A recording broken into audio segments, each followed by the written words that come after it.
Imagine owning a cabin in the woods for decades, then finding out that someone had been entering it while you were gone, surviving off what they quietly removed from your shelves.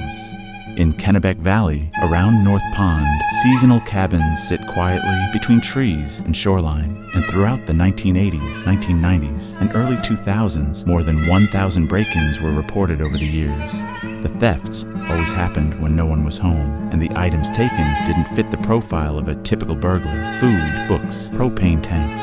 The break-ins peaked in the quiet days before Memorial Day, and again just after Labor Day, when most seasonal residents had left the area. With no suspect and no explanation, locals gave the thief a name, the North Pond Hermit. The Hermit had become something of a legend. Then, in April 2013, an officer who had spent years studying the break-ins finally located a hidden campsite deep in the forest. It was a small, unheated nylon tent.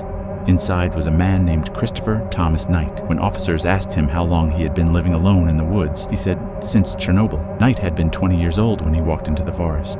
For nearly 3 decades, he survived entirely on what he stole from nearby cabins. He endured winters that dropped to 20 degrees below zero. He never lit fires, afraid the smoke would give him away. He avoided all contact.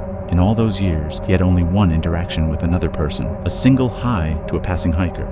He had not driven a car, used the internet, or taken any medication for 3 decades. Investigators later determined that everything he owned had been stolen, except one thing. His glasses, the same pair visible in his 1984 high school yearbook photo. Everything else, from his jacket to his underwear, had been stolen.